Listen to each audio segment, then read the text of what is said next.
एक वर्ष आज पूर्ण झालेलं आहे. संतोष हो, याला 1 वर्ष पूर्ण झालेलं आहे आणि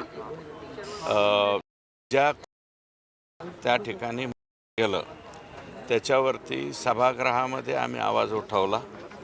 माननीय मुख्यमंत्र्यांनी ज्या काही मी 4 मागण्या केल्या होत्या त्या मागण्याही पूर्ण केल्या आणि फक्त त्याचा नाही तर 2-3 गुन्हे खंडणी आणि मोका एकत्रित हे सगळे गुन्हे करून हे सर्व आरोपी जे आहेत ते मोकामध्ये टाकलेले आहेत.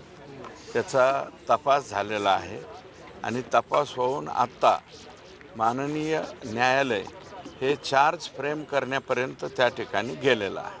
1 वर्ष झालं तुम्ही म्हणताय की चार्ज फ्रेम करण्यापर्यंत आता न्यायालय आले. स्वतः या प्रकरणात जे वकील आहेत, विशेष सरकारी वकील उज्ज्वल निकम यांनी अनेकदा नाराजी व्यक्त केली की कोर्टाचं कामकाज इतर ज्या गोष्टी आहेत त्या अत्यंत धीम्या गतीनं चालल्यात. वर्ष उलटलं, अजून कृष्णा आंधळे गायब आहे. नेमकं काय आहे? कधीपर्यंत हे बघा, कोर्टाच्या बाबतीमध्ये मी बोलू शकत नाही.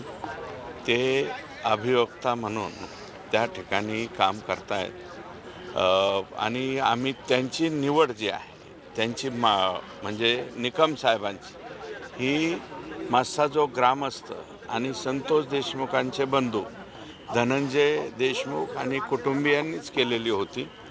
तर जी नाराजी कोर्टाच्या संदर्भात निकम साहेबांनी व्यक्त केली तशी नाराजी मी या ठिकाणी बोलू शकत नाही. कोर्टाच्या विरोधात मी बोलू शकत नाही.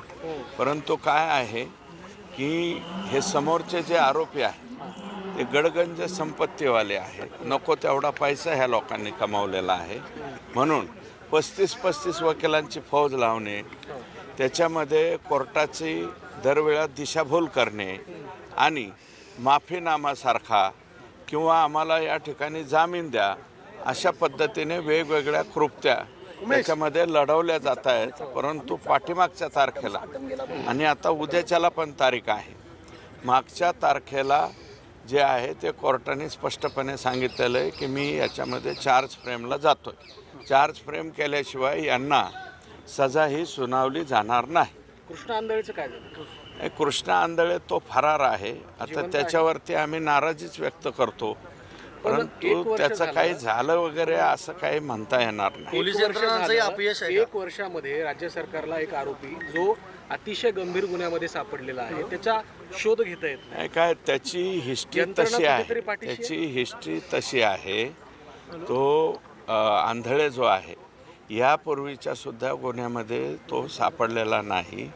1-2 मला वाटतं त्याच्यावरती 307चे गुन्हे आहेत.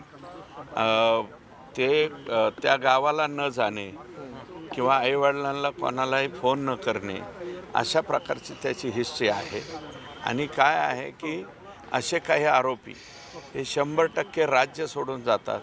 काही वेळा वेश बदलून किंवा इतरत्र कुठं एखाद्या हॉटेलमध्ये काम करणं, कुठं काय करणं असा काहीसा प्रकार त्याच्या बाबतीमध्ये असेल असं मला वाटतं.